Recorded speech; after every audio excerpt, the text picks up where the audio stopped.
further ado, please join me in greeting Mary Rakow and David Landau. And for everyone who came, this is a really big turnout for someone like me, and I really appreciate people that came from LA and came after work, and new friends, and old friends, and Washington. Thank you. Yes, and my daughter from Washington, D.C., and my grandson. So I thought, since for Christians, the year is divided into a liturgical year, has seasons, and so for the 4 weeks prior to Christmas, we have the season called Advent, or coming, and Advent began last Sunday, 4 Sundays before Christmas. And so Advent varies in length. I'll get distracted. Okay. Since it's December 25th, then the length of Advent is always a little bit different, but unlike Easter. But anyway, so we are into Advent now, and I thought I will read a sort of Christmas sequence from the novel. So that would be from what Christians would call the New Testament, or there's the Jewish part of the Bible, and which Christians call the Old Testament, and then there's the New Testament. So I'll be reading not all of that, but things that are sort of pertinent to that. And one thing that I was really interested in is the fact that Joseph, the earthly father of Jesus, is not anywhere in Scripture after Jesus is 12 years old. He is not present at any of the miracles. He's not present at the crucifixion. He is not present at the resurrection. He's not present at the ascension. He's nowhere. And he's also not quoted anywhere in the New Testament. And he doesn't receive any titles of connection of patronage, like patron saint of the environment, like St. Francis is now. Important people get patronages. He was very late in getting any patronages. And he's really, I really kind of wondered, why wasn't he there? Why? So that's solved in different ways, but I thought a lot about that, and I was very influenced, if we get into this in the conversation later, I was very, very influenced in how the Nativity is portrayed in the icon of the Nativity by the Orthodox, Greek and Russian Orthodox. So when we think of the Nativity, how do we think of it here in the West? What do we think of? When you think, you're going to go by some neighborhood church, and they have the Nativity, the Christmas scene out in front, what is it? Sheep. 3 wise men. 3 wise men. Who are the central characters? Who are the babes? Yeah. Yeah, exactly. Exactly. So we have, and they are looking adoringly at Jesus generally, or at each other, right? And that creche was first invented by St. Francis in 1222 or something like that. It was live with human beings. But in the Orthodox tradition, the icon has been regulated since the 5th century, and you must paint it a certain way. And it's nothing like that. And it's so psychologically complex and realistic. It's really, really beautiful. So I brought up an example of it. But I know I should go into the reading, but this is so beautiful. This gave me freedom to just write whatever I wanted to write that would make sense of this. Because they have Mary lying down. I will try to keep this brief. Lying down. This is the surface of the icon. Mary's in the middle, lying like she's tired because she had actually a real birth. She's not looking at baby Jesus. She's not holding baby Jesus. Baby Jesus is behind her, and the ox and the ass are looking at baby Jesus swaddled. Where is Joseph? She's looking down here to the lower left-hand corner of the icon. Joseph is down there. He's not looking at Mary. He's not looking at Jesus. He's looking like this, like in dismay. And he has in disbelief. That is the teaching of the icon. He's in disbelief. And that disbelief is made visible by a creature. The creature may look human, may look like an old man with a bigging thing, may have horns. It doesn't matter. They're trying to just make visible doubt. And that is the only way you can paint an icon of the Nativity. And it's been that way for 1,500 years. So that's really interesting to me. That tension, So, here we go. And a friend said I should explain some terms because people don't all know anything about the Bible anymore. Okay, so the Annunciation is the story of the angel Gabriel coming to Mary and saying, would you bear the son, and God's going to be the father. And she was a virgin engaged to Joseph. That's the Annunciation. The Visitation is She leaves and goes to visit, so it's the visitation, her cousin Elizabeth, who lives in the hill country. And she's there for 3 months. Elizabeth is an older woman, married to Zechariah. They wanted a kid, they didn't have a kid. They miraculously she gets pregnant. And so when Mary arrives there, Elizabeth is pregnant. And she stays till right before the birth of Elizabeth's child, who ends up being John the Baptist. Zechariah, her husband, didn't think it was possible, so he's sort of punished by God and is mute until the birth of the son.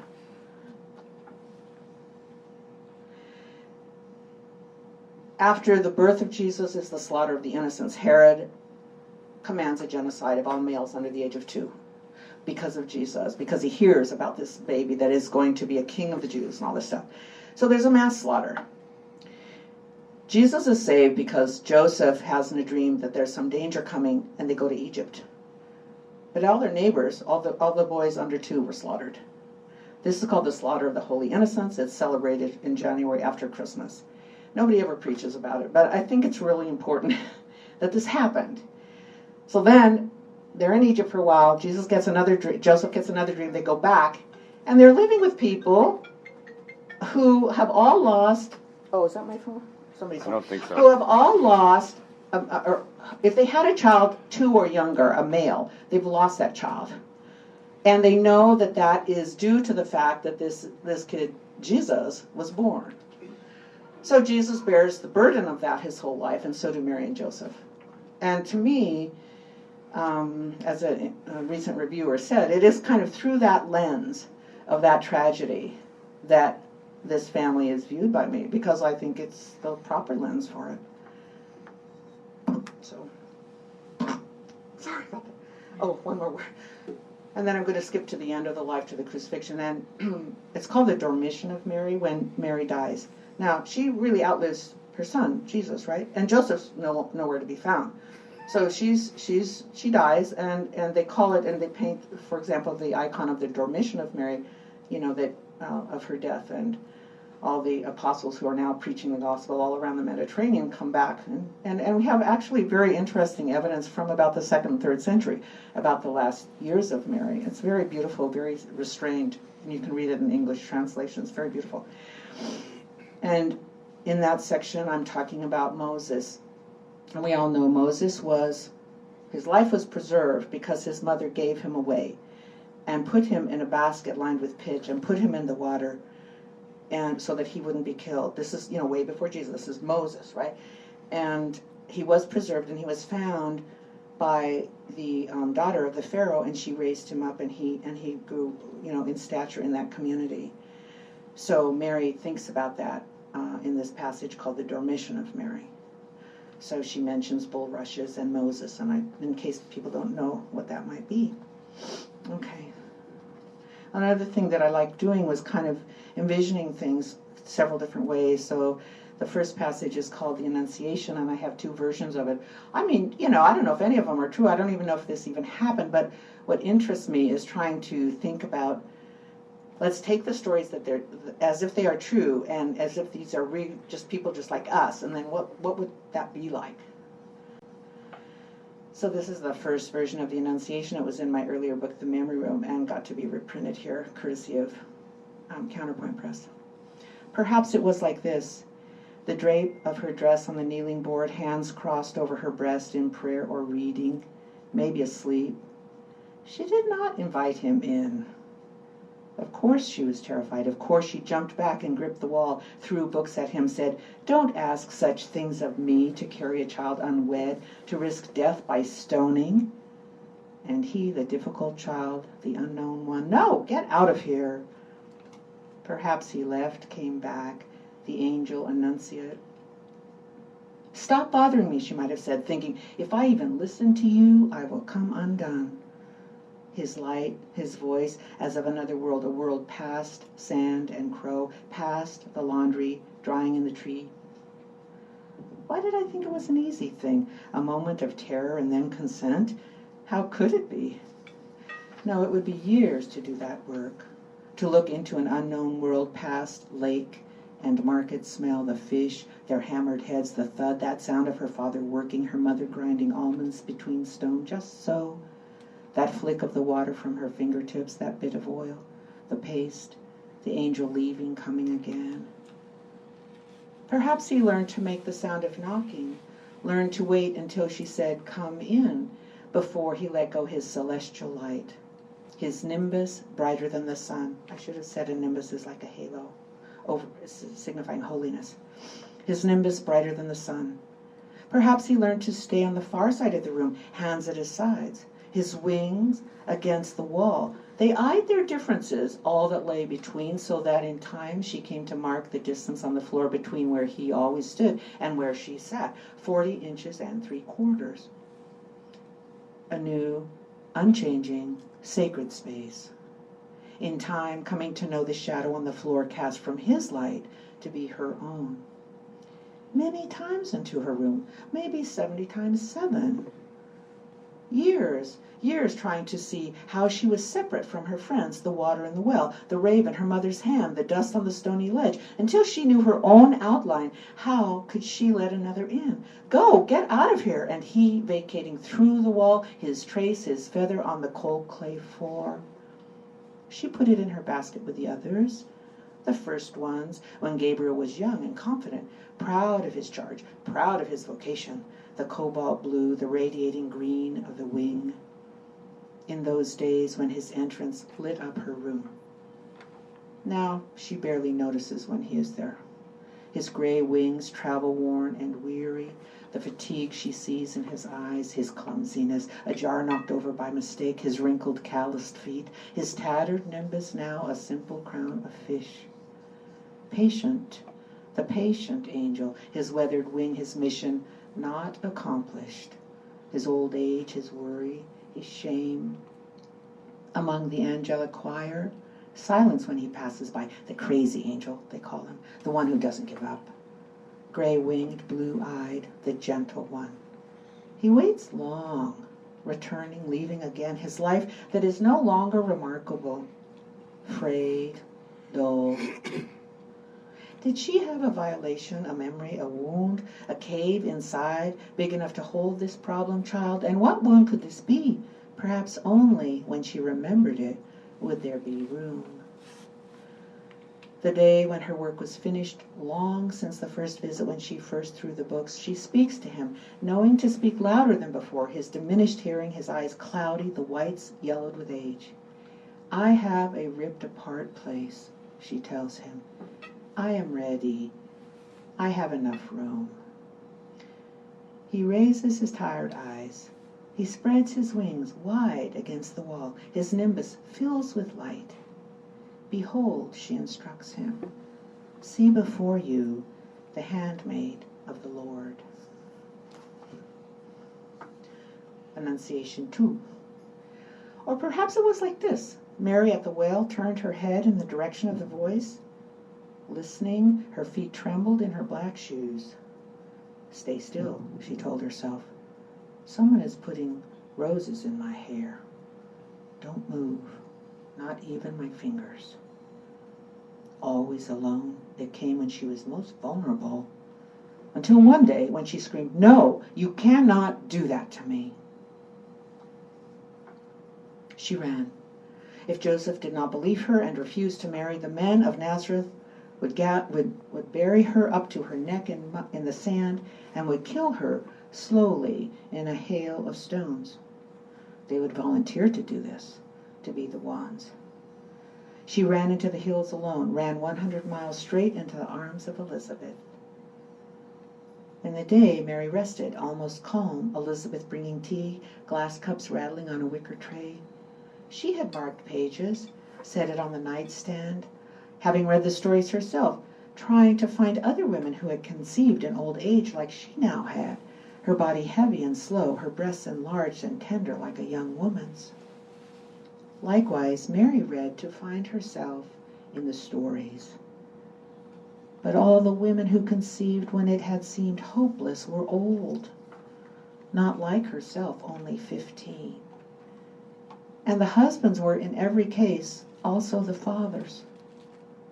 "There is no precedent," she told Elizabeth. "I have no sisters. I am alone."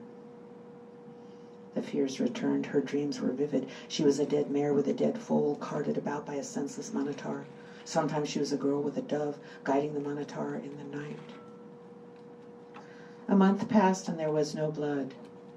When the second month came, and again there was no blood, certainty fell on Elizabeth, and she knelt down before Mary, holding the chair for balance, and cried out with a loud voice, "Blessed art thou among women, and blessed is the fruit of thy womb." She laid her palm on Mary's torso, touching what was already there, and for a moment Mary thought, maybe it's true, and maybe I'm safe. "The child in my womb leaps for joy," Elizabeth exclaimed, short of breath, "because you, Mary, are the mother of my Lord, and you have come to me." In that profession of Elizabeth, whom she loved, the rocking boat in which Mary found herself began to settle. "My soul magnifies the Lord," Mary began, testing how it felt, "and my spirit rejoices in God my Savior." The more she spoke, the more her own words lifted her up from fear. She went on, "Behold, all generations will call me blessed, because he who is mighty has done great things for me, and holy is his name." She spoke as if almost knowing that the voice she had so often heard was not dangerous, but was God's voice. When they told Zechariah what they had come to believe, he withdrew to his room, and when he emerged, still struck with muteness, he wrote questions for Mary. "Is this true?" "Yes," she replied. He scribbled words faster. "You have not been with Joseph?" "I haven't been with any man." A firm silence fell over the room, sober and dark. They were all thinking the same thing. "If Joseph doesn't believe and marry me, I will be killed," she said. Zechariah looked down at the bony white knuckles of his hands and wrote slowly with great care, "I will protect you."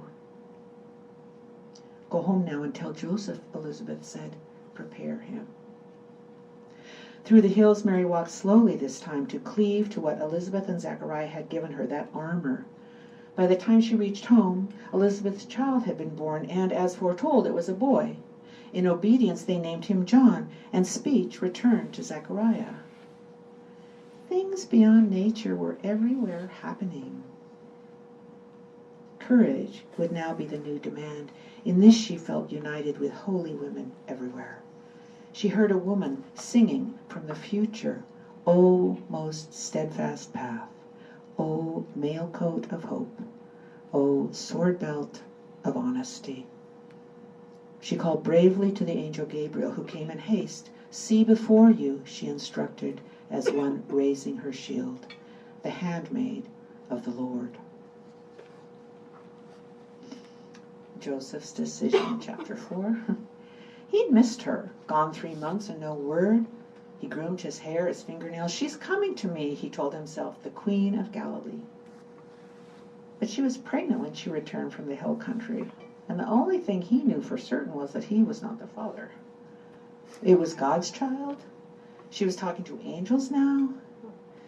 Even the details didn't make sense. She went away without saying goodbye, didn't tell him or her parents, but just ran away.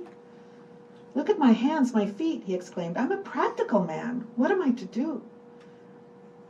It felt new to call himself a practical man, new to call himself a man at all. His father had been encouraging him to become more independent, stronger, more reliable, and he had tried to grow into this for his father's sake. He was engaged. He and Mary would have many children. He would stop drifting around and apply himself to his trade. He would build a large family table with many leaves. Mary would learn to cook, make large pots of lentils, soups, and stews. He could picture it. Mary would even teach him to read, and teach their children to read, one by one. He would make beautiful, useful objects of wood, writing desks, fine cases, and his business would prosper. Knowing well the various trees and their distinct properties, the work of his life would glorify God and bring honor to his family. But he was not prepared for this. He unfolded the drawing his father had made for him of a boy his own age, also 16, saying, "He's just like you." Joseph held the picture and practiced standing in front of the mirror, being that boy, David with Goliath, his hand on his hip, as if he had no fear. He practiced the boy's cocky pose, the slingshot, the soft boots, the sword, and stood a long time until he could really feel the doubts fall at his feet. His father had drawn the slingshot, but also a sword, explaining, just in case the stone misses the mark. Then added, "Courage is required for every other virtue, Joseph. Remember that." For many nights, Joseph kept to himself, and Mary was shaken by this, her life in the balance and the baby's too. But she knew it was his habit to make difficult decisions in sleep and silence, waiting for the authoritative voice that was not his own, that familiar voice that had never done him ill, living as he did on the film of his dreams. As he stood practicing bravery, Joseph began to feel supported as if by a sturdy platform made of wood. The platform lifted him and Mary over this difficult time and into another time where they were a bit older, maybe 20 and Mary 19. Mary was again like a dream to him, his queen, alive and real. All the confusion fell away. In fact, everything fell away except that he loved her and that she desperately needed to be believed. And he came out of his room and returned to her, not 20 and 19, but 16 and 15. It didn't matter. They held each other and, girded with gladness, flew out of the familiar into the great unknown. The Nativity. Joseph sat apart in a corner, not because the midwives wanted him out of the way. He'd found them past midnight frantically knocking on doors and they'd come quickly, but because doubt had returned and he wasn't ready for it. The journey had been difficult, then shepherds came saying angels were singing in the sky. Nothing was simple, nothing within his reach of understanding. He'd called the day they were married Bright Friday. It was his favorite day of the week. Then Bright Saturday, Bright Sunday. He reasoned, she sees behind a membrane and I don't. I see what's in front of me, but she sees the transparent structure of the world and I can't see it. Maybe that's why we're perfect for each other. Besides, we love the same God. That will be enough. But now, the room smelled foul. Even though he'd washed everything down with buckets of clean water, he'd wanted cleanliness, then privacy. Now he wanted Mary to look stronger than she did, more able to bring other children into the world. He wished her hips were wider, her breasts more full. Birth from a virgin is not possible. And he wondered when the true father would show up. It could be one of the shepherds for all he knew. Maybe they mocked him. If God gives us love, why not the necessary courage to sustain it? If God gives us courage, why isn't it permanent? He stared at his knees and did not see Mary, who looked away from the baby and across to him. She felt the presence of his doubts and their power. Afraid, she wondered, are we no longer us? In a brief moment of sleep, Joseph walked toward her. He was an old man, and as he walked, white powder fell from his elbows and knees. She woke with a jolt. The baby was crying. Something is disintegrating, she thought. He is leaving us.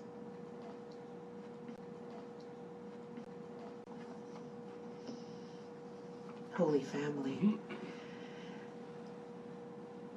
5 years passed since the slaughter, and Jesus was 7. Mary set the table and Joseph planned games. She'd made a cake, fashioning animals of almond paste for the top. Sheep, camels, rabbits, one for each guest, 18 in all. She felt that they were helpmates again, she and Joseph doing the party together. But no children came. Not the older boys, not any of the girls, except finally one, the Gentile girl, who came with her cat, but seeing the large cake and none of her friends, set down her present and left. The plates around the table, the favors and party hats, Joseph, Mary, and Jesus held hands. Looking at his wife to make a point that she not forget it, Joseph said, "We are a holy family." She lit the candles, and seeing her husband through them, that he was a person of discernment, a provider of sound judgment, she wondered, is it true? Are we a holy family after all? As she cut the cake, she could almost feel again that surprise when the angel addressed her as an innocent. How at one point he looked right into her eyes and she looked right into his, and consented to what she did not understand, because everything he was saying felt both real and good. Joseph said those words, but he did not believe them. I too have eaten ashes like bread. He thought of his father's favorite Psalm 137. They who carried us away required mirth of us. And he tried to do this. And then the psalm, if I make my bed in hell, thou art there. He'd memorized all 150 psalms by the time he was his own son's age. His father punctuating speech with a psalm day and night, phrases for every mood, happy and dejected, fatigued, energetic. But Joseph was stretching to be a holding net, to keep the family together in a claim of innocence that none of them felt. Not Mary, not himself, not their son who'd grown up with the anniversaries, the torchlight processions, the weeping portraits drawn on the walls in chalk. Families had moved away. Many decided they would bring no more children into the world. Others divorced. Siblings developed strange illnesses. Most no longer observed the Sabbath. We've sacrificed enough, the boy read on their faces, scarred with grief. Joseph looked at his son and wife and hid his thoughts because, again, he was calculating. The logic came to him often. If he hadn't been a dreamer, if he hadn't obeyed the voice in his dreams, if he hadn't married Mary, she would have been dead 7 years now, a thought he despised, as well as their son. But all the other boys would still be alive, hundreds of them. He said, we are a holy family, because he said it to himself often when the calculating came, like a fiendish animal circling the bedpost, the front door, his workbench, and he was ashamed. When he prayed, which was rare now, it was to tell God, in case he'd forgotten, send me no more of your dreams. And we're going to skip to the end of the life of Jesus. Golgotha is the hill called the place of the skull, on which Jesus was crucified with 2 others. When the soldier thrust his sword into Jesus' side and water and blood flowed down, Mary reached to bind the body whole again, but the soldier blocked her, and she fell in a swoon. Not because she was unprepared for grief, but because she had seen it coming for over 30 years and had found no way to stop it. John held her, and as she fell, she thought, looking at the soldier, you made this wound for me, so that I can put all of my suffering into the cave of his body, still alive, still warm. O wound, O holy door. Joseph crouched behind a bush and heard words as they moved between the bodies in front of him like a sieve, sifted to brief sentences. Forgive them, Father, for they know not what they do. And today you will be with me in paradise. And so it went, the words trickling back to him through the crowd, then through the tiny leaves of the bush, the thin brittle branches, then past the little red birds busy at his face. When he came out from behind the bush and stood, he saw his son and thought, he is saving himself, healing himself of all of his sorrows. From his hands and feet, that last drop of blood.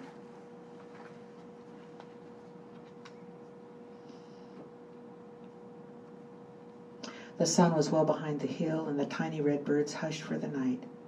He had seen his wife collapse, fall to her left, a young man holding her. He saw them both finally walk away. Joseph wondered if he could have, after all, stayed with the boy and his mother, if they could have found a way to surmount all that life had dealt them. He wondered why, when he loved his wife and she had loved him, it became something else, a third body that lived with and between them, so alive and grasping. It was finally all that felt real, while love, as a dream, was reeled back from the sky like a kite, brought down to a wide windowsill, the ball of twine getting larger, straying the torn paper, all the mess of it on the sill, and then the dream of love contracting further to the size of a nutshell, round and wrinkled and hard, so small he could hold it in the palm of his hand. He watched his son, everyone gone, and then a man he did not know, old and weary, balancing on a short ladder, who took the full weight of his son's body onto his shoulder like a net of heavy fish. He envied the man and walked to assist him. "Do you know him?" the stranger asked. It was a source of shame to watch a stranger take away the body of his only son, to a burial place already secured, to have assistance, to have a burial spot that was his own. Joseph had wanted that too, a life that could be planned, supplied. It never seemed to be that way for him, or for what had been their family, and for this he had no way to account, doing his best to stick with what had occurred, to look straight ahead at life. But that straight ahead never worked either, because it could never take everything in. He turned away from the scene, the soldiers dismantling the cross, the body of his son now gone, all three bodies gone. And he put the nutshell into the pocket of his coat and walked home.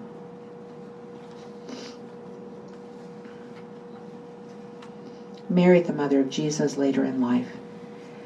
As she aged and death approached, Mary tried to read the book of her life, in silence and modesty, in the absence of things most powerful. She had intended to paint the glorious mysteries of her son's life, when he walked on water, when he left the tomb, when he appeared to the disciples on the shore after his death, to paint him in his glory, and around him scenes of his life. But instead, she painted humbler ones. When Joseph lifted her onto the donkey, when they stopped for shade, and he brought grapes from a basket, when they ate together under a tree, gathering wildflowers and berries. Joseph in his workshop, building a large table they never used. The birthday party, when he reminded her they were a holy family. She painted her husband at Golgotha, even though she hadn't seen him there and had heard nothing from him in years. And on his head, she painted a nimbus. What survives, she wondered?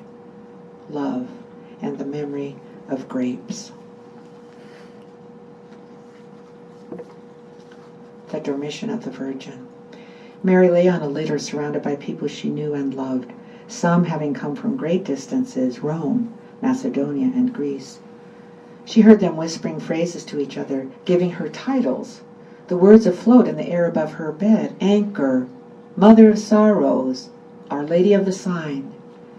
But she said to herself, I am a bulrush that grew in the mud. I'm neither Moses nor Pharaoh. I'm the wet, muddy reed. Had she the energy, she might have corrected them, saying, Call me Mary of the bulrushes, the woven cradle, Mother of the grassy marsh. She'd wondered since she first heard the words what it might be to be blessed among women, and had performed an examination since she was young. She'd wanted to say then, oh yes, I am blessed among women, but she couldn't say it then and she couldn't say it now either. As a girl, she'd had her childish ways, she'd engaged in small deceptions, had been sarcastic at times and impatient, which she'd worked on with modest success when she first met Joseph. And she'd regularly neglected the sick. She could hear them starting to pray now, heard the sound of bread being set down on a plate, a cup being filled with wine. They were gathering around her table, the sound of their feet on the floor, slow motion, bodies adjusting to the smallness of her space, fabric touching fabric, that hush, a cough, the words murmured quietly in unison, words of consecration and remembrance. And she hungered with a heated, impatient desire to see her son again face to face. She knew that it was the magnitude of God's intention in his son, through her, that made her unlike other women, made her graced condition so full, and nothing else. When they were finished, and the silence that followed also reached its end, she heard more titles. She who shows the way, Throne of Wisdom. She turned her head toward the window. The words now seemed to come from outside, from beyond her room, from beyond the tree and the garden wall. She didn't understand all of them. Mother of the poor, Joy of the just, Our Lady of Lebanon. And then from across the sea, Our Lady of Mount Carmel. Notre Dame. In the high mountains, Ark of the Covenant, Tower of David, Queen of Peace. She felt as she had when she was 15 and Joseph a year older, and the machinery working through their lives had no precedent. They will make their own versions of me, putting themselves here, she realized. It's happening already. She again felt that she should surrender. She didn't hear Mother of the Bulrushes and Mary of Wet Feet. She heard Theotokos and Mother of God. She should surrender so others could make of her life what they needed to make. Hadn't the bulrushes consented to not only preserve Moses, but also to become home to tadpoles and small fishes, while to the egrets and plovers a hunting ground? They were coming back to her bed now, some weeping, some touching her feet through the blanket. She saw that she would be both glorious, and to others, to most, she would be nameless. The candles were burning. Where is the holy? She saw the future as if it were already past, and watched as a woman took 2 palm fronds and folded them to make a cross. It was Palm Sunday. Leaving church, she took the cross home and fastened it to a plaster figure she called the Blessed Virgin that stood in the corner of her front yard. Chain link fence, pickup trucks, the statue in a blue robe. Over the statue, the woman had propped an umbrella for protection against rain, and to the scalloped edge of the umbrella she'd attached a string of Christmas lights. Easter and Christmas, umbrellas, and folded palms, and blood, and trucks, and water, and cement, and plaster, and grass, and chain link, all assembled into a web of meaning, into a world. Lawn chairs, a planter made of stacked rubber tires, a watchdog, a torn couch, all of it a hymn. Holding fast to the particular, Mary thought, as energy seeped from her body, this great hymn of the ordinary is what God needs. This is what he has always needed. And with that, angels and seraphim with 6 wings, she projected forward and stepped out of time. Thank you.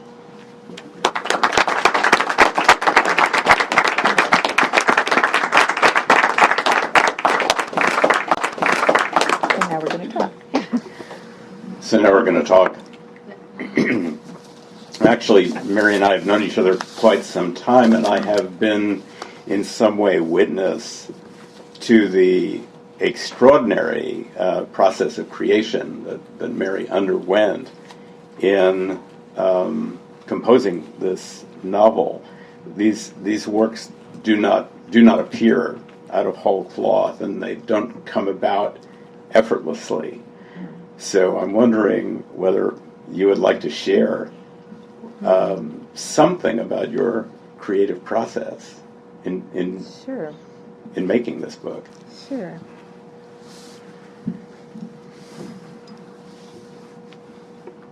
This is not to dodge the question. Is the mic working? Yeah. But I'm a great lover of Robert Motherwell's work, and I was watching last night a video. It's great on YouTube. I love YouTube. And he's giving an interview toward the end of his life. And he made 150, at that point, he wasn't dead yet, so he might have made more. He's dead now. But 150 canvases of the elegy for the Spanish Republic, you know. And he didn't make it as a series. He made it because he couldn't get it right. He just couldn't get it right. So he made one, and then he made another. We have actually at the Young right now, we have a small collection of Motherwell. It's astonishing. But a wonderful one, I forget what number it is, of the elegies. Several of the earliest elegies are there. These are people in the Bay Area that collect Motherwell. So it's a great exhibit, not huge, it's great. But anyway, so he just kept trying and kept trying and kept trying. And he was just trying to remember something that it wouldn't be forgotten. And he was trying to remember, and it's abstract. He's an abstract expressionist. That's the title that we give him. So there are no figures or anything like that. There's these black and white ovals and so on with these divisions. And yeah, thanks. And so some people say, well, like, what's that? But for me, I mean, you go to it and you just feel this incredible sequence of emotions that he's trying to organize on the canvas. And he just never got it right. You know, he never got it right, and he never quit. and I think that he wasn't doing it to create a series, and he wasn't doing it to be famous for this or anything. He was doing it because here in Berkeley he heard about what was going on in Spain, and he was moved by it, and he began with a very small piece, which you can see at the De Young, and he never, over the whole, it's the most famous part of all of his work. And over the next 40 years, the struggle of Civil War lasted 3 years. He's painting for 40 years, trying to put onto a canvas his feelings about this experiment. Anyway, so that's really encouraging, because, it's not about it's him trying to put form onto something he's feeling, and then when he did that, there was a shock of recognition by people who would see it, like myself, who just stand there for 2 hours and make the guards nervous. But I mean, it just stops me in my tracks, and there's a shock of recognition in the viewer. And so, but the thing is, you just work till you get it right. that is the answer. And so I started working on novel 2 when novel 1 had sold, which was in 2000. It was in 2001. It came out in 2002, so it takes about a year. But I was working in 2001. I sold the novel. I was onto writing about Eileen and her husband, and so on. And I just kept writing and writing and writing, and it kept. I had all these fragments, and I started forming it into a novel, and it failed. And I'd work real hard again. I'd say, oh, maybe it's this, maybe it's that, and I'd send it. And I have 2 really important readers, and we swap work, and we're both published, and they're really great, and they don't mess around.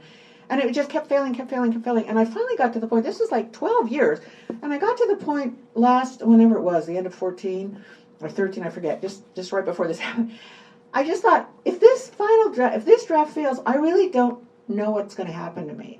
I just don't know if I'm going to snap, And I sent it, came back a month later from Garth, and it failed. And Buddy said in the email, the 14 pages you wrote about Zacchaeus are really beautiful. And so I thought, oh, the whole house, is a disaster, but this doorknob is really good. So it's really great news. And he said, I can really see a slim book of these monologues on these biblical characters and stuff. And so I was at my boyfriend's house at that time, and I paced around, and I was kicking the walls and stuff for about 2 days. And then I thought, I remembered how I really liked writing about Zacchaeus. This is not Zechariah. This is Zacchaeus, the short guy who goes up into the tree to see Jesus, and then he spends an afternoon with Jesus. He changes his life. But what does he do the rest of his life? That's what I was wondering about. So, but anyway, I felt really free when I wrote that fragment, And I remember how much fun I felt writing that. So I just thought, well, I tried very hard not to swear in this. I thought, shucks, I'm not going to work at my computer. I'm just going to get a new journal, which I never write in. A new journal and a pen that I like, and I'm just Bible stories, here we go, And I wrote the Adam story, like, in half an hour. I went out, I was on the porch, and I just wrote about someone who cannot make what they want to make. That's the Adam story. That's the first one in this book. He cannot make what he wants to make. And it has a beautiful twist at the end, beautiful ending. It's really, really pretty. And he realizes that he hasn't actually made everything. And actually, maybe there's something else who understands him, who made Eve, who is such an answer to what he needs. And then he names that other that he cannot see, but whose work he can see, and by whom he feels very known. He names that other God. So it's sort of like the invention of the word God and stuff like that. But anyway, so that was the beginning. And it came out in about 2 months. Just boom, boom, boom. But I just write anything I want. And then I was looking at my icon book, so I was thinking, so I saw this icon of the Nativity, which I have a copy of it here. Gorgeous. So then I was thinking, yeah, where was Joseph for all of it? So then I started writing about all this stuff about Joseph and Mary. And it sold to Counterpoint immediately. And Jack just asked, would I consider cutting one line in the whole thing, the thing about Joseph, one line in the Joseph. I was really good at it. I cut it, yeah. But I mean, this is how it was. It came out like finished. That never happens to me. And it wasn't like for a month after that I realized all the things I was trying to write about in the novel head on. I put them in a couple fictionalized and stuff, but why does a marriage fail when people love each other? Why do we fail to protect our kids? Why doesn't love last? Why do all these things? And I had actually put all those issues onto the biblical characters, but of course it was unconscious, like all art making is. So it wasn't until like it was all done and it was at Jack's for 2 months, that I realized, man, I'm talking about my own marriage when I'm talking about the Holy Family. I'm talking about, so it was just kind of that, again, the insight of a very, very smart, wonderful writer colleague of mine who pointed me to Zacchaeus and me going in that direction. and then it just came like water. It just came like a blast of water out of a faucet. And writing never comes to me like that. And it did, and I'm really happy with it. And I think it has a lot to do with my feelings about the Bible and its sturdiness that goes way back to when I was like 3 years old. But I could just throw onto them anything because I knew the Bible could take it. You know? And it reads that way, by the way. I mean, it reads like something that came organically out of you. It has that, and that is exactly the way I think writing should be. It's nice when that happens. Yeah. but you have to, sometimes you're just hitting your head against the wall. I was trying to go deep. I wasn't trying to be defended. I was trying to do all the things I would tell students to do, but it just wasn't coming. And then I realized I think my imagination is intrinsically biblical. So Maud and I use these biblical characters to carry my weight, you know. It is you, and it's I was enthralled by the book. Oh, thanks. We haven't seen each other since you read it. It was a constant experience of jaw dropping. Actually, the frame of the book is this woman goes into a confession. She hasn't been near a confession, I think, in 30 years. Right. And she has an annotated notebook with a lot of stories and reflections about things in the Bible. And the active imagination is fantastic. One of my favorite characters in here is Jonah, the Hebrew prophet Jonah. Oh, I'm glad. That's one of my favorites too. What a riot! I mean, this is a guy, and it's all imagined. Yeah. And at the same time, I think in order to see something correctly, you have to imagine it first. And these characters, these iconic characters, are so beautifully and so compellingly imagined. Well, but it starts with a question, thank you. But it's like the imagined part is an answer to a question. Like with Jonah, he's a prophet. Okay, so he's sent by God to call people to repentance. And he's sent to the biggest, in the story of Jonah is like 8 chapters, really short. And he's sent to Nineveh, which keeps being described as the biggest city. It's like metropolitan LA, And he's sent there. And so the question is why he preaches to them and they repent. And the very brief, 12-word description of the repentance of Nineveh is the most spectacularly beautiful story of repentance anywhere in anything in the New Testament, Old Testament.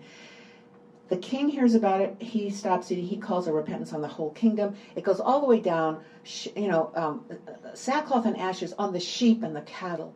Everything. Repentance all the way down. And Jonah's really angry. Now, why is Jonah angry? I just sat on my boyfriend's couch for 3 days, why was Jonah angry? So the thing is, I think what's good is so it doesn't start off as imagination for me. It starts off with questioning. Just read the Bible stories, pretend like they're normal people, and there are lots of questions because the Bible is mostly emptiness. Right? You know that. You know that you get the story of the resurrection is in 12 words, right? I mean, so it's mostly emptiness. So, and it's like all great art is very hospitable to the other.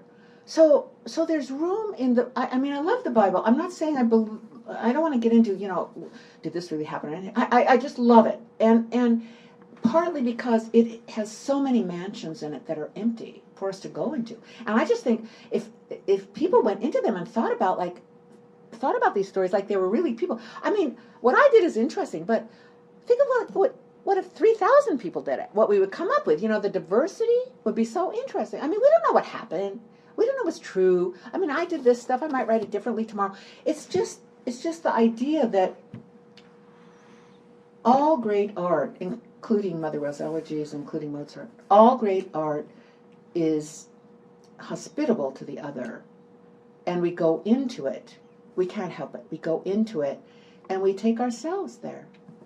And this novel is just about me talking about myself as I go into these stories, basically. And all we do that when we listen to Mozart, right? We do that when we see Picasso. We do that when we're moved by a beautifully designed desk, and we just stare at it and go man. I really notice I swear a lot, but we go, man, oh man, that's really. What is it about what is it about that desk that makes me know that perfection exists? I actually did find a perfect description of this novel, and the writer did not know that he was describing your novel, because indeed your novel didn't exist when he wrote this. But this is about, one of the things that Mary and I talk about is that each of us, as a writer, has our imagination worked by art forms other than literature. Yeah. So in Mary's case, it's the plastic arts and architecture. In my case, it's music. And the composer Bruckner in the 19th century was doing in symphonic form in some way what Mary was doing in literary form. And one of my favorite writers analyzed a Bruckner symphony, and this is what he said. There is here perhaps less the experience of a dynamic progression than of a solid three-dimensional structure, less of a journey than of a great cathedral, which must be viewed from different angles before it is wholly perceived. Oh, that's really pretty. And that is absolutely the experience, from one vignette to another. And again, you're right up with or up against these fantastic human adventures and stories, which, after all, are what the Bible is all about.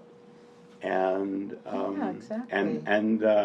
and then when you put them all together, for me, this is a book that I will grab for, at any moment. Oh, okay, let's take those 2 or 3 pages. And the vignettes are very brief. The work is written in a very modern way, but at the same time, it has this splendid architecture, which is cathedral-like. Oh, wow, that's so cool. I do really love architecture. Wow. So, Thank you. I can't say Wow, enough really... in favor of this book. I was really knocked out by it. Thank you. I think it is really good. This is another thing to be brave about. I think besides just like thinking for ourselves about like iconic anything, iconic architecture, iconic rock and roll, iconic Bible stories, to not be intimidated, because we're all smart and we all have feelings. And a 2-year-old, they don't need you can take a 2-year-old to see, or a 5-year-old, or an infant. I took my first granddaughter when she was an infant. You can take, I took her then to to SF MoMA because it was still open. And this was Natalie, right? And she had certain paintings she liked better than others. This is true. We don't need to have everything pre-digested. We don't need to be told, like, the absolutely ridiculous, to use a non-swear word, the ridiculous notion, like, that I'm supposed to think is important, that these shapes look like the testicles of a BUL. I should have spelled that out. Okay, he's got his headset on. The testicles of a bull. Is that really what makes this important? This is Motherwell, okay? No, that's not what makes it important. So you get all this kind of secondhand information, secondhand experience, all this junk information, which none of us need. We can all look at art, we can listen to music, we can look at buildings, and we know what's good, and we know what's good because we can go into it, and we take ourselves into it, and in that we complete it, and so that's kind of my little bitch with this book is I wish people would do that more, and a thing I really love. Although I know now it's being taken out of certain hotels unless they put equal things from other religions. No. But I'm a great fan of the Gideon Bible. Absolutely. Because, you're in Motel 6 when you're a college kid, and everyone's drinking Ripple or something like that. And the Gideon Bible is there. It's in the 5-star ones. And the Gideon Bible, the Gideon Society started 150 years ago by businessmen. And you open it up, it's so cool because it's like a cookbook. It's very existential. You feel suicidal, go to page 5. They don't say go to John 3:16. They go to page 5. They know you don't know the Bible, right? If you're going to be adulterous, go to page 57. And it's so existential. And the Gideon Bible, you've got kids, they're bored, they color in it. A husband's mad at his wife, he throws it against the wall. The Gideon Bible has to be replaced all the time, right? But you know what? It's 2,000 years old. more than that. I mean, excuse me, for the Jewish people here, it's much older than that. The Jewish scriptures too. It's really old. It's really resilient. It can take anything. And so the Gideon Bible is like perfect, reminder that that to not be elitist about good art, and to not be elitist about our sake, about the text that is truly the most important literary creation that we've made in Western civilization to this point. It is by far the most important literary text, and it's sacred to many. But as a literary text, it's unsurpassed still. But it will be surpassed probably. But at this point, it's unsurpassed, and I think it's really good to just these stories are so short, and they're mostly emptiness.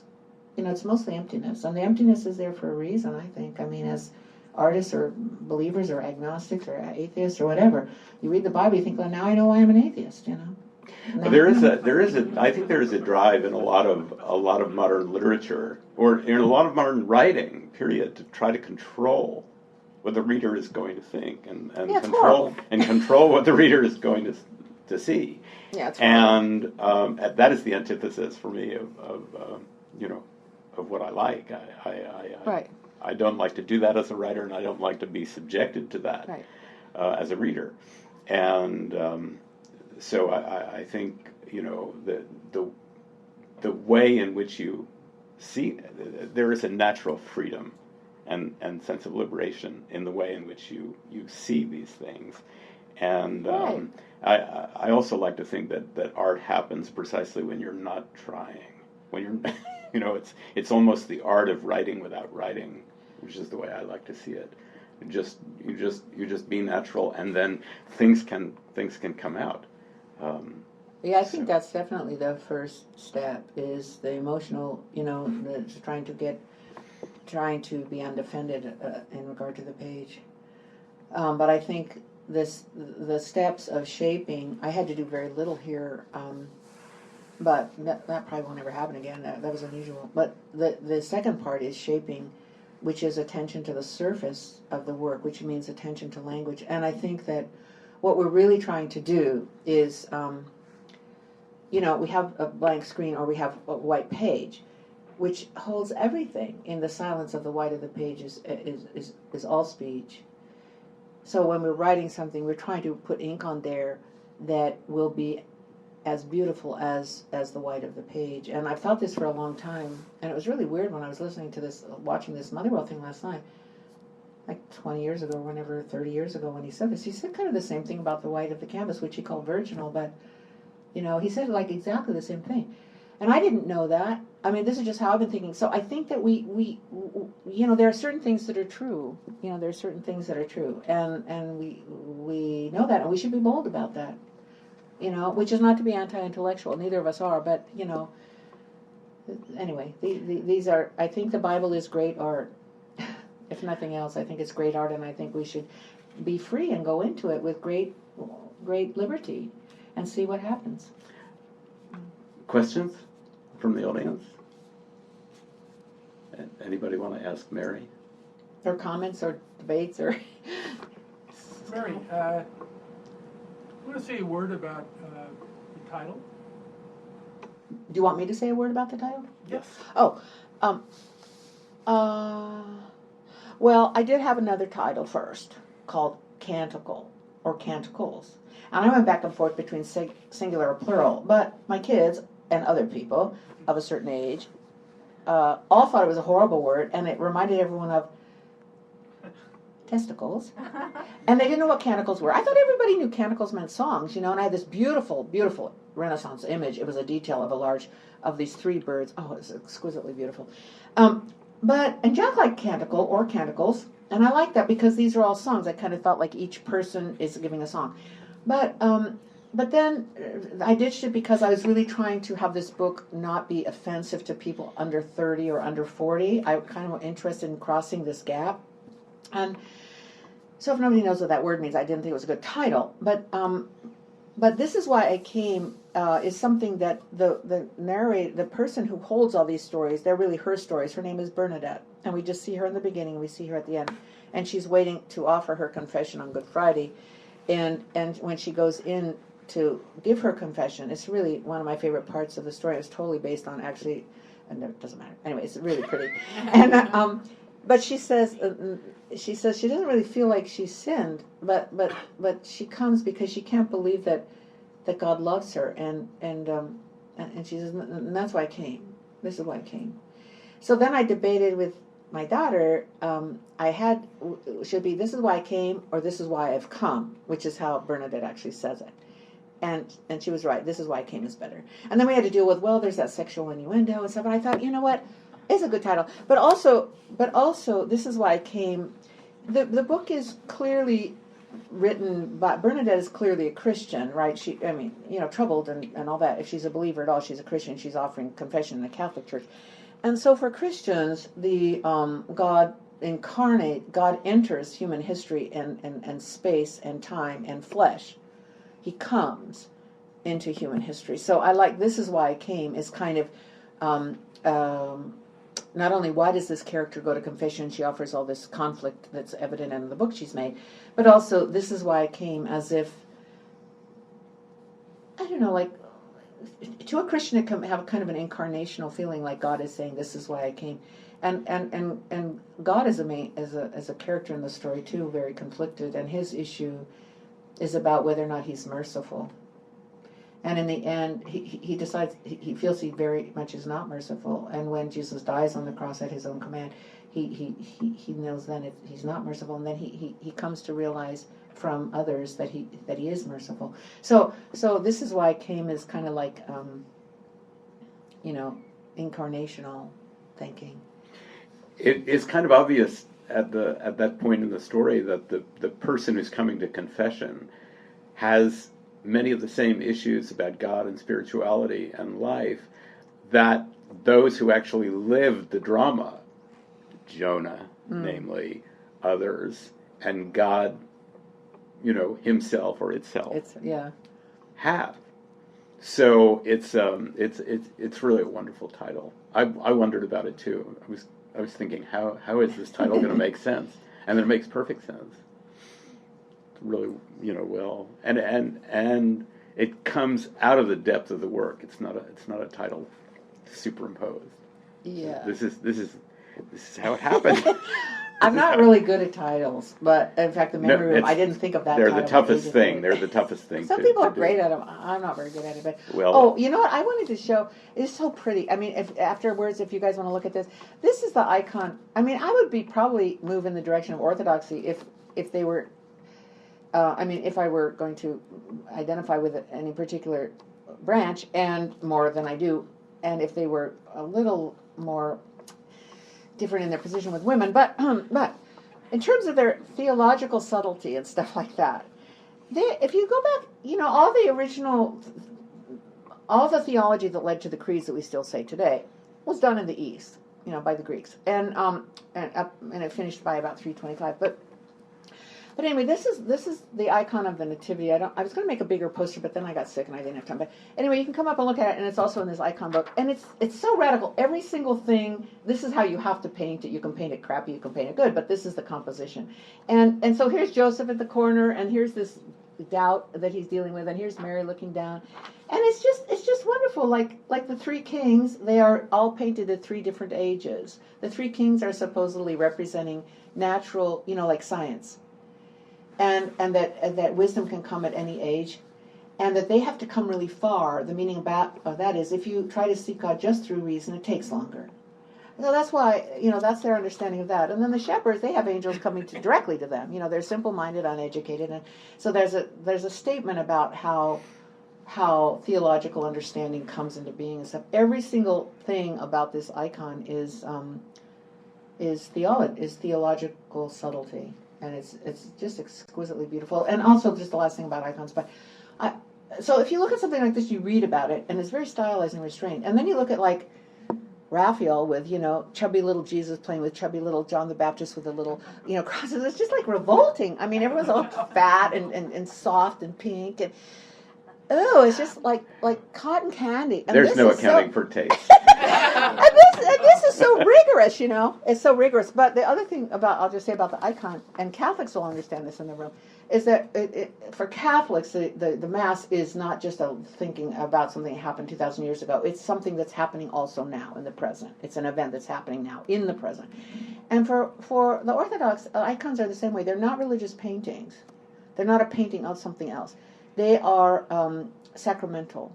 So they are enacting for the person viewing. That's why people were martyred when icons were being destroyed. They would be martyred for the sake of their icons because they are an abode of the sacred. So anyway, that's my little side. But anyway, More questions? Would you mind elaborating a little bit about your own journey of faith? You talk about the Bible more in a literary context. I'm just curious about. oh God. How much time do you have? How many hours do you have? I'm just curious. Oh, I can tell you high marks. Okay, raised by a nuclear physicist father who was an atheist / agnostic, evangelical mother. That was the issue in the family, but it was never discussed. But that was the bristling tension around the dinner table all the time. God, I don't know. Became a Catholic at Harvard. Was very. I was an evangelical. I asked to be baptized. I was baptized when I was 13. I have very strong feelings about the good things in the evangelical tradition. When I became a Catholic, I took those things with me into the church. I became a Catholic because I was studying the first few centuries of the church, the patristic era it's called. I know that's sexist, but that's what they called it. And then I got things happened in life that made me feel that I couldn't believe in anything supernatural or any supernatural structure or any God that was benevolent and I felt a crisis of theological language and a crisis in language itself. And that lasted for a very long time and started to thaw right before this book was written. Thank you. Oh, we've got room service. Here we go. Thank you. Let's just pass a couple bottles down the aisles or something like that. But anyway, you know what? I know our time's almost up, but I would be really interested in any ideas you all have about any of these stories. Like maybe you don't know any of them, that's okay too. But you know, if anybody knows, Michael. We have a question. I guess this is a question or a comment on, I think it was the second or third chapter, the first mention of Cain and Abel. Oh, yeah. That through kind of a vegetarian lens? Is that what you were thinking of? Or? Well, no. But the thing that's really important to remember is that the story of Cain and Abel is that God rejects the offering of one brother and accepts the offering of the other brother. And I always get them mixed up. So which is the one that does Cain is the one that does grains and Abel is the one that does animals, right? So Cain is jealous, so he kills his brother, Abel. And that's like the story. It's a stupid, that's like so boring. What I think is really interesting is nobody had died yet in the world. So let's say Cain... Everybody was 900 years old. Yeah, but this was the first family, right? We're just accepting the premise of the story. So we have Adam and Eve, and they have Cain and Abel. And Adam and Eve haven't died yet. Nobody's died yet. So when Cain gets mad and he, okay, I'm going to watch my language here, but this is not wearing heads. So one does something to the other brother. He doesn't know that he's because the brother who does it is an agricultural person. So plants die, they come back, they die, they come back each year. So I thought, well, he probably thought his brother would do that. Like he's sort of dead like the wheat, and he'll rise again. But he didn't. So, and then it was vegetarian in the sense that animals became, meat, and they didn't have their names. They were, a whole bunch of language developed about that. Like tenderness and all that had to do with how much is in the texture of the muscle, all this stuff. So it's kind of gross, And I really like the perpetrator of the crime because I made it that I always get these names mixed up. The one that kills the animals, which is he? He's Cain or Abel? I always get this mixed up. Abel. He's Abel, yeah.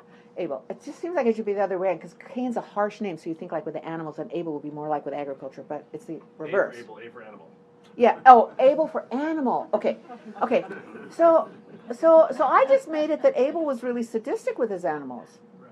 and that Cain really hated that about his brother, and that Abel for animals. Abel was kind of an invalid, and all this stuff. Yeah, I mean, it's a short story. You guys can just read it. But what really is beautiful to me is I realized in the course of this book I was trying to account for the development of certain key theological words like death. Like God is the first one. So God, the word, and then death is, Cain names what happened to his brother, death. And we don't have that word in the human family. I mean, presuming these things really happen, we don't have that in the human family until then. I mean, that's just my way of imagining it. And so then we have like words like mercy being developed later, and words like science developed by the woman who had the issue of blood that Jesus heals. So I really like we have all these theological words, but they came from people thinking about stuff. They didn't drop out of heaven. So I was interested in, I wasn't planning to do that, but that would come up in a lot of the stories, so. Anybody else? Michael? Beautifully written and beautifully read recitations. Did you ever make any kind of list of all the questions what you raised, or all the ideas for other novels could have written, or can write? Write a list of questions write a list of all the questions that this novel raised, or the ones I wrestled with, or something like, that they were. No, that'd be interesting. I think other people. That's a book idea. That is a book idea. Michael's so great because everything he can see as a book idea, and I do that a lot too, but not as much as Michael. It's so great. I think God did it for the book, actually. Yeah, it would be. I think actually the people that would know the questions that it raised, because to me it was a way of answering questions, temporarily. But I mean, like, it would be good if after everybody read the book, like, we could gather and go like, what are the questions that it raised? I'm not trying to. I mean, it would be great if it raised more questions that it answered. That'd be really great. It does. Does it? What if Mary said no? What? But again, like, the thing is, like, Come back. what am I doing now? What did you say that again? What did Mary write now? What if Mary said no? Oh, what if Mary says no? No, the whole point of this book is not what did Mary Rakow think about Cain and Abel. No, I'm sorry. What if Mary said no? What if Mary the Virgin? Yeah, right. Yeah. The book raises more questions. Well, I mean, I think she did for a long time. That's my guess. I mean, I think the story, the Bible's very abbreviated. So, I mean, can you imagine an angel comes into the room where you are, first of all? Okay, let's just stop right there. And you think, and then, like, you're afraid for, 10 minutes? And then he says, he describes something that's never happened before. It's not in any of your scriptures. It's not in any of things that your parents have taught you. It's not in any gossip even. Nowhere. And then she says, she hesitates, and then she says, sure, I mean, it's untenable. And the thing is, it's true. The risk is really important. I mean, I Googled stoning. I'm going to try to watch the language. Throwing stones, and but it's going on still today. We had one in, and I don't want to go into details, but we had one in Pakistan like a month ago. And it's really, and it happens to men also for certain reasons. So it's against the international sense of what's ethical and stuff. But it's allowed in, I think, 4 countries on the globe still. Well, many more. Maybe more than that. Absolutely. But it happens. And I didn't know. I just didn't. When you see it, like in, what is that really funny British comedian Augie? What's that? Who does all the funny things like Brian, Looking for Brian, Monty Python? Yeah, and Monty Python. I mean, I think they have that. But what the tradition is actually is burial up to the neck. So. Yeah. So you're not. It's not like you're. It's not how it's even perceived or shown in film. So it's really horrible. It's slow and torturous. Yeah. Here's a kind of. That's a happy note. One. But it does still happen in the world. It's really should. And according to your narrative, God gives a lot of the law to Moses so that Moses will remember God, so that God can actually be remembered Right. for these things, which I thought was, I mean, hysterically funny, and among other things, and maybe true. Who knows? Yeah, I mean, I would have to say just, and we probably have to close pretty soon because of the bookshop. I could talk all night about this stuff. It's really fun, but you know, I'm talking about God and God is needy and God is this and that. But that Bernadette is doing that. But for me personally, I don't even actually am not even comfortable uttering that three-letter word. So this all has to be kind of held in the context of Bernadette doing this, because for me it's essentially paradoxical. Like everything comes to a paradox when I finally stop trying to understand it. It's because I get to a paradoxical understanding of it, and that seems to be the truest thing. It's true of almost everything. But so like about any divine other, there is this sort of paradox that both seem to be true at the same time, and this is in Judaism and Christianity. It's in every major religion, of kind of this that's why I have the Le Corbusier in the front. You know, the unknowableness and the unutterableness,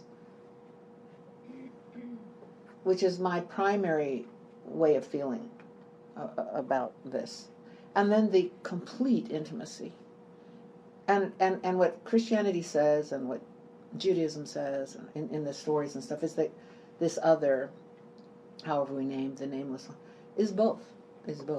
So, you know, I didn't really, because it was Bernadette doing it, I let it just be very, very intimate, because I was interested in I was reading Leviticus for one thing. And I mean, have you guys ever read the book of Leviticus? It's in the Pentateuch. It's in the Genesis, Exodus, Leviticus. It's the third book of the Bible.